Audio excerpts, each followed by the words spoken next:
সন্দেশখালীতে ED আক্রান্তের ঘটনায় নতুন করে দুজনকে সিবিআই হেফাজতের দাবি। 2024 সালে 5ই জানুয়ারি ইডি আধিকারিকরা আক্রান্ত হন সন্দেশখালীতে। সেই মামলায় দুজনকে 5 দিনের সিবিআই হেফাজতে নেওয়ার আবেদন বসিরহাট মহকুমা আদালতের কাছে আবেদন সিবিআই।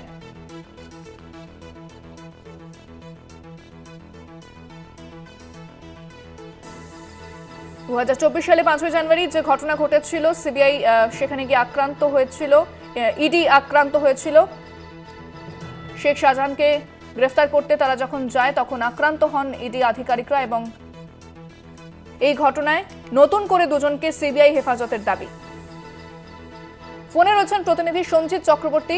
সঞ্জিত, ঠিক কি জানতে পারছো সিবিআই সূত্রে?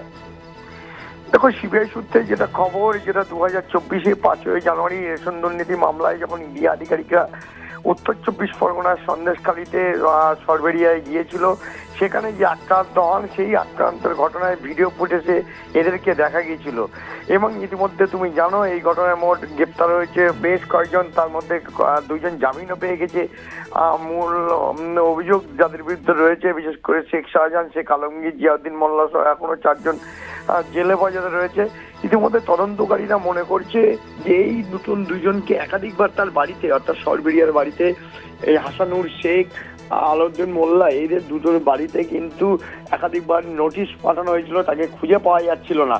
তারপরে জানতে পারা যায় যে তারা একটি আর্মস কেস, অর্থাৎ চলতি বছরের 16ই জানুয়ারি এই দুইজন সরবেরিয়া থেকে গ্রেপ্তার হয়, ডাকাতি এবং আগ্নেয়াস্ত্র সহ ডাকাতি করার উদ্দেশ্যে গ্রেপ্তার হয়, তারা জেলে বাজাতে রয়েছে। ইতিমধ্যে জানার পরে সিবিআই তখন পুরো বিষয়টা জানতে পারলে আজ সিবিআই আইনজীবী তারা লিখিতভাবে বসিরহাট মহকুমা আদালতের কাছে এই দুইজনকে তাদের হেফাজতে নেওয়ার জন্য 5 দিনের আবেদন জানিয়েছেন এবং সময় সাপেক্ষে জানা যাবে কদিন হেফাজতে পান।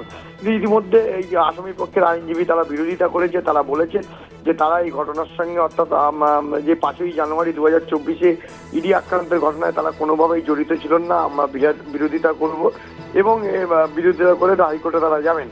সব মিলে গোটা প্রক্রিয়ায় সিবিআই তারা হেফাজতে নিতে এইটাই চাইছে যে এই ঘটনার সঙ্গে তারা যুক্ত ছিল এবং ভাইরাল ভিডিওতে তাদেরকে দেখা গেছে, যার কারণে তাদেরকে হেফাজতে নিয়ে নতুন কোনো তথ্য পায় কিনা সেটাও তদন্তকারীরা তাদের জন্য তাদের হেফাজতে নিতে চাইছে। ইতিমধ্যে বরিশাল মহকুমা আদালতে দুইজনকে পেশ করা হয়েছে এবং জেলের মধ্যেই, অর্থাৎ কোর্ট লকআপেই তাকে সোন অ্যারেস্ট করা হবে আর তারা হেফাজতে নেবে এবং নিয়ে তারা তদন্ত অগ্রগতি, অর্থাৎ সন্দেশখালী ইডি আক্রান্তের ঘটনায় আরো তদন্ত এগিয়ে নিতে যেতেই কিন্তু এই দুইজনকে তারা হেফাজতে চাইছে বলে সিবিআই সূত্রে খবর। ইন্দ্রাণী, ধন্যবাদ সঞ্জিত।